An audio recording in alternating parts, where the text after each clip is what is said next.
dhulkii qaaliga ahaa kalgacaylkaagu wuxuu eeganayaa indhahaaga wuxuu u haweenayaa naftaada waana guulaysan doonaa waxaana degi doonaa laabtaada waxaana ku wada ciidi doonaa jacayl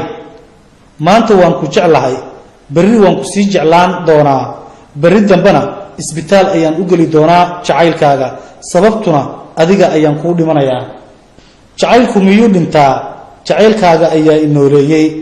haddii waddan aan dooranayo waxaan dalban lahaa inaan la dego naftaada muxuu yahay farqiga u dhaxeeya aniga iyo sonkorta sonkorta waxa ay ku dhex milantaa dureeraha aniguna waxaan ku dhex milmaa adiga waana ku jeclahay jacaylkii iigu horreeyey ee qalbigayga wuxuu la falgalayaa oksijiinka jacaylkaaga natiijaduna waxa ay noqonaysaa in badan ayaan ku jeclahay jacaylkayga adigaa leh daacadnimadaydana sidoo kale aabbahaagu waa jacayl aan dhammaad lahayn aabbahaagu waa qalbi aan anigu tegay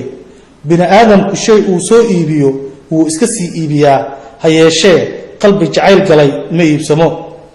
waxaan ku heshiinay inaan laba noqonno waxaan ahay sunniyo adiguna waxaad tahay indho haddii aan nala kala oofsan bini aadan nama kala oofin karo qof kale uma baahni waxaan doonayaa inaan wada jirno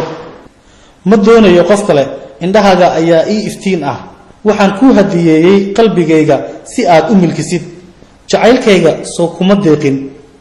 haddii haramka laga soo raro masar lana dejiyo shiinaha wadnahaygana laga weeciyo dhanka bidix oo loo bedelo dhanka midig kuma ilaabeen xitaa haddii aad sannado iga maqnaatid waxaan ahay bukaan markii aad soo eegtid caafimaad helayo waxaan ahay qof wareersan oo ku qancay codkaaga waxaan ahay qof niyad jabsan oo dhambaalladaada raalligeliyaan waan ku jeclahay waxaan macaansadaa la kulankaaga nafta ayaan kuu hurayaa haddii ay dadku igu canaantaan jacaylkaaga waxaan in badan dhukan lahaa dhabankaaga wax waliba waa la iloobaa laakiin jacaylkaygu ilow ma galo cimrigayga waan ku dhammaysanayaa jacaylkaaga adiga ayaa ah hoggaanka jacaylkayga oo dhan wadnahayga waxaa ku yaalla magacaaga maskaxdaydu waxa ay ku fikirtaa muuqaaga qurxoon dhiigaygu waa jacaylkaaga